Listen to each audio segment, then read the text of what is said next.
Hi, my name is Alan, and today I want to share a list of the films that every first-time or amateur filmmaker should watch. Now, I'm not a big-time filmmaker, but these are some films that really showed me the different techniques of film. Children of Men by Alfonso Cuarón. I think every first-time filmmaker should watch this film for its amazing one-takes and blocking of character. Cinematographer Emmanuel Lubezki shot these one-takes with masterful precision. No Country for Old Men by the Coen brothers. I think every filmmaker should watch this film for the coin flip scene between Anton Chigurh and the cashier at the gas station, as well as a suspenseful thriller littered with symbolism in its production design, and how to make an engaging movie without a score. The Godfather by Francis Ford Coppola. I think every filmmaker should watch this film for the lighting and blocking of character, and because it's The Godfather. The Before Trilogy by Richard Linklater. I think every filmmaker should watch this film for the non-cheesy romantic dialogue that keeps you involved in the relationship. Whiplash by Damien Chazelle. I think that every filmmaker should watch this film for the pacing, the intensity, and the negative reinforcement theme. Oh, and for that damn ending scene. Raging Bull by Martin Scorsese. There's going to be a couple of his films on here, but I think every filmmaker should watch this film for the amazing editing and how to evoke emotion through being loud and quiet. Thunder Road by Jim Cummings. I think that every filmmaker should watch this film for the small budget filmmaking that looks amazing and how to avoid cliches in your script. Back to the Future by Robert Zemeckis.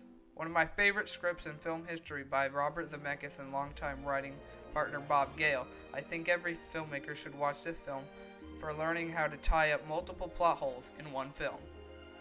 Barry Lyndon by Stanley Kubrick. Yeah, I had to put him on this list.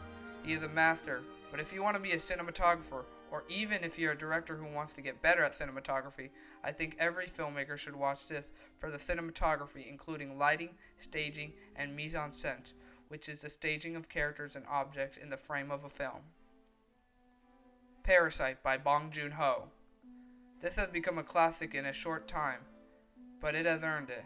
I think every filmmaker should watch this film to unfold a deeper story, not only literally, but socially and metaphorically, and keep the audience engaged, and how to do a freaking montage.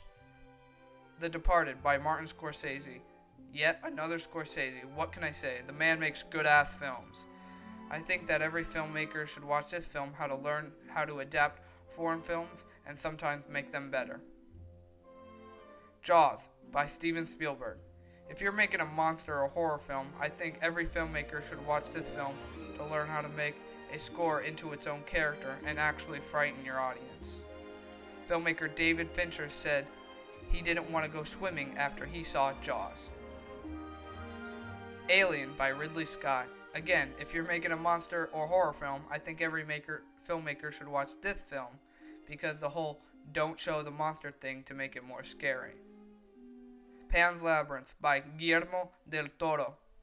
I think that every filmmaker should watch this film to learn how to blend fantasy and reality into two different plots. I believe this is two films in one, the first being Ophelia's adventure through the magical labyrinth, and the second being Captain Vidal's tyrannical rule against Ophelia's family and the rebels of the land.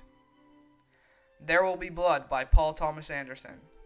I think every filmmaker should watch this film to know how to make a great character study. Daniel Plainview is probably my favorite character to ever grace the screen, and it's all thanks to Anderson's knack for good character development. Reservoir Dogs by Quentin Tarantino and 12 Angry Men by Sidney Lumet. I think every filmmaker should watch this film to learn how to utilize one location if you have a low budget.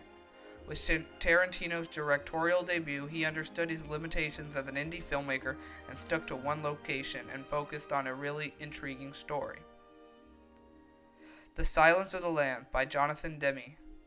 I think that every filmmaker should watch this film to learn how to show socio-political topics such as feminism through the visuals. The composition and character movement serve as a purpose to enhance the themes of the film. The Grand Budapest Hotel by Wes Anderson. Honestly, any Wes Anderson film will do, but I feel this is him at his best, showing attention to detail and mise-en-scène.